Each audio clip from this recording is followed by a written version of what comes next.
राधे कृष्ण। षट पंचाश दशकम। कालिये नाग पर कृपा तथा श्री कृष्ण भगवान द्वारा दावा नल का पान। हे ईश्वर, इस प्रकार आप दीर्घ काल तक कालिये के फनों पर नृत्य करते रहे। उस समय आपका कुंडल मंडल सुंदर ढंग से हिल रहा था और देवांगनाएं आकाश में देवों द्वारा बजाई जाती हुई दुंदुभियों के मधुर स्वर के साथ सुंदर गान कर रही थी।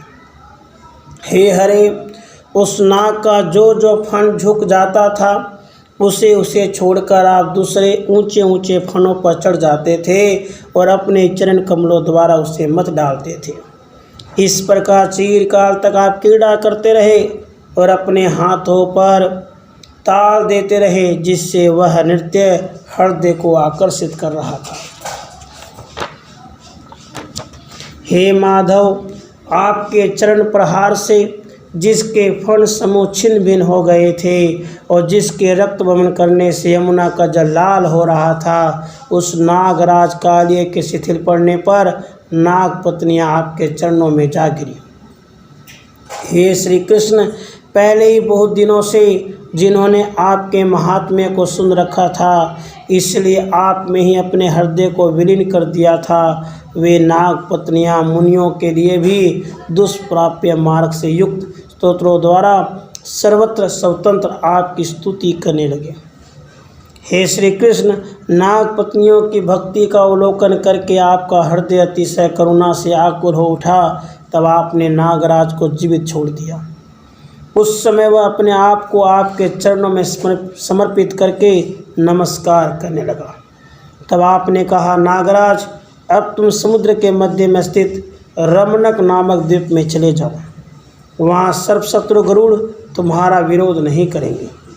आपके इस कथन का अत्यंत आदर करता हुआ कालिये नाग अन्य सर्पों के साथ वहाँ से निकल गया। उसके बाद नाग पत्नियों द्वारा उपहार रूप में दिए हुए मणि समूहों तथा दीप्तिमान हार और वस्त्रों से विभूषित हुए आप संध्या समय तट पे खड़े हुए सब जनों से आ मिले। उस समय उनके नेत्रों से आनंद के अश्रु झर रहे थे। उसके बाद रात्रि के समय अंधकार के कारण जब वह जन समुदाय वज लौटने में असमर्थ हो गया, तब वहीं यमुना तट पर आपके चरणों का आश्रय लेकर सो गया। उस समय दावाग्नि ने उन्हें चारों ओर से घेर लिया। अग्नि की उष्मा से जब गोपों की नींद उचट गई, तब वे अरे बचाओ बचाओ ओ आर्त होकर चिल्लाने लगे। उनकी रक्षा करने के लिए आपने तुरंत उस दाव अग्नि को पी लिया। इस दाव अग्नि पान में कोई आश्चर्य की बात नहीं है, क्योंकि अग्नि तो आपका मुख्य है। अग्नि में तो वन से ही पीता है, वरना यह कृष्ण इस समय अग्निपान रूप क्रम से भी पीत होकर सुशोभित हो रहा है। हे विभो, इस प्रकार गोपगण हर्षोल्लसित होकर आपका स्तवन कर रहे थे। हे हरे, इस प्रकार दुष्कर्म्य जन्य फलों के साथ साथ मेरे रोगों को भी हर लीजिए।